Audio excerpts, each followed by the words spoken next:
Allah menciptakan mati dan hidup untuk menguji kalian. Siapa di antaramu sebaik-baik amal, bukan sebanyak amal. Allah tidak minta tahajud sepanjang malam. Bisa 2 rakaat tutup witir, sudah tahajud itu. Tahajud tidak harus 8 rakaat. Tidak harus sunnah hajat, sunnah wudu, sunnah taubat, sunnah apa lagi. 2 rakaat tutup witir, sudah tutup. Selesai. Ahli witir, ahli tahajud, sudah cukup. Puasa Ramadan, kita selain bulan Ramadan diberikan kemudahan puasa Isnin Kamis. Kalau tidak bisa, 1 hari 1 minggu. Kalau tidak bisa pun 3 hari 1 bulan. Diberikan kemudahan, tidak diminta banyak, tidak dibebankan. Wallahi mudah apa yang diberikan oleh Allah dan Rasulnya. Mudah diamalkan, tapi pahalanya amat dahsyat. Barang siapa, Rasulullah SAW bersabda, man sama yawman fi sabilillah ba'adahu Allahu 'anil nari 100 am. Barang siapa yang berpuasa 1 hari karena Allah, akan Allah jauhkan dari neraka 100 tahun. Ini 1 hari. Bagaimana kalau 30 hari Ramadan? Bagaimana kalau bisa tambahkan salat sunnah-sunnah yang lain?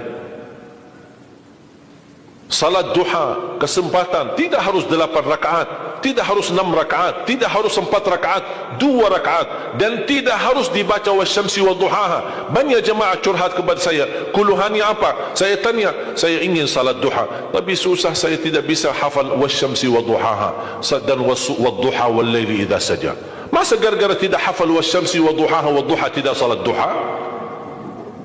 Walaupun tidak hafal, mohon maaf, hafal qulhu, baca qulhu.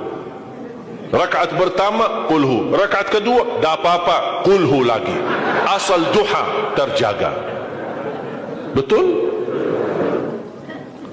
Witir, jangan lewat 1 malam tidak witir. Walaupun tidak tahajud. Iman sah witir tambah tahajud, boleh witir walaupun tidak tahajud. Boleh witir walaupun tidak salat malam. Saya punya kebiasaan, habis Isya sunnah ba'diyah, habis itu 3 rakaat sunnah witir, 2 rakaat muqaddimah witir, salam, baru 1 rakaat witir, sudah selesai. Saya beraktivitas kembali, ada jadual, ada ini, apa kemana saya pulang ke rumah istirahat. Kalau saya bangun tahajud, saya bisa tahajud, belum azan subuh saya masih bisa laksanakan tahajud, tapi tidak boleh witir lagi karena sudah witir duluan, sudah selesai. Rasulullah SAW bersabda, Inna Allah witir, yuhibbul witir, fa'autiru. Allah maha witir, Allah cinta witir, jagalah witir. Amirul Mu'minin Umar bin Khattab ketika ditanya, kenapa wahai Amirul Mu'minin suka witir sebelum tidur? Kata beliau, saya khawatir meninggal dunia dalam keadaan tidur belum witir. Salat witir, kalau tidak berkesempatan salat malam tidak apa-apa, tapi sudah namamu tertulis ahli witir.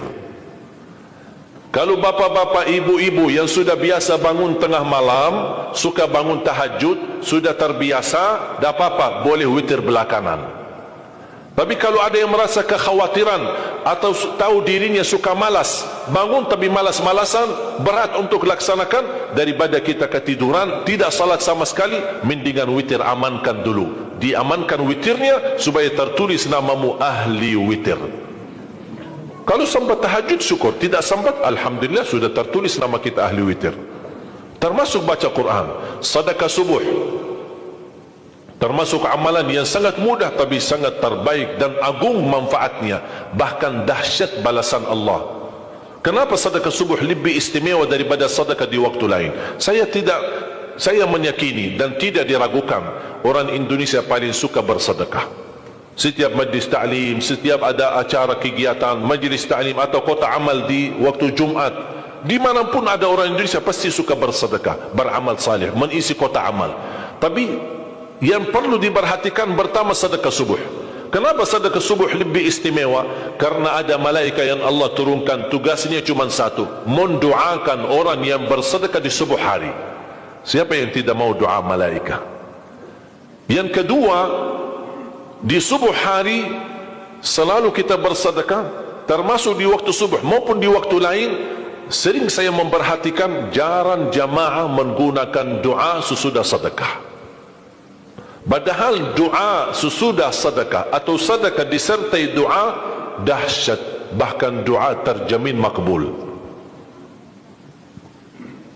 Saya harap mulai hari ini sudah siapkan kotak amal di rumah. Bapa punya satu, isteri punya satu, anak-anak masing punya satu. Apa itu botol, apa itu kaling, apa itu kotak, terserah. Setiap waktu subuh, sebelum beraktivitas, isi sedekahnya. Kalau bisa isi, disertai doa. Pasti banyak hajat bapa ibu. Ya Allah, dengan berkah sedekah ini, sembuhkan kedua orang tuaku kalau sakit. Ya Allah, dengan berkah sedekah ini, sembuhkan penyakitku. Sudah lama saya menderita sakit, belum bisa sembuh. Ya Allah, dengan berkah sedekah ini, karuniailah kepada aku dan keturunanku menjadi penghafal Al-Quran. Ya Allah, dengan berkah sedekah ini, berikan kemudahan bisa ke tanah suci haji dan umrah dan ziarah Nabi Muhammad sallallahu alaihi wasallam.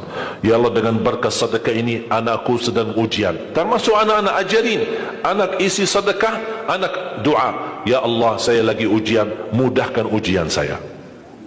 Ya Allah, dengan berkah sedekah ini, titipkan pahala sedekahku untuk kedua orang tuaku. Itu juga boleh.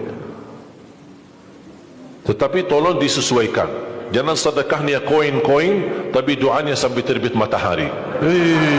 Malu sama Allah. Kelamaan kata malaikat doanya. Padahal sedekahnya teng, teng, teng. Kalau saya usulkan, satu kali sedekah, satu kali hajat. Termasuk anak-anak muda yang sedang melamar kerjaan, isi sedekahnya. Ya Allah, mohon dengan berkah sedekah ini, mudahkan lamaran kerjaan saya supaya diterima, menjadi kerjaan yang membawa rezeki yang halal. Termasuk jodoh, termasuk keluarga yang sudah lama menikah belum punya keturunan. Saya punya teman 17 tahun tidak punya keturunan. Dia menggunakan sedekah subuh sama istighfar, alhamdulillah 6 bulan kemudian beliau telefon saya, istrinya hamil. Saya sendiri 13 tahun tidak punya keturunan. Secara medis normal, sehat, tidak ada masalah. 13 tahun tidak punya anak. Saya menggunakan rutin sedekah subuh, alhamdulillah diberikan oleh Allah Subhanahu wa taala 3 anak. Kalau istri baru 1.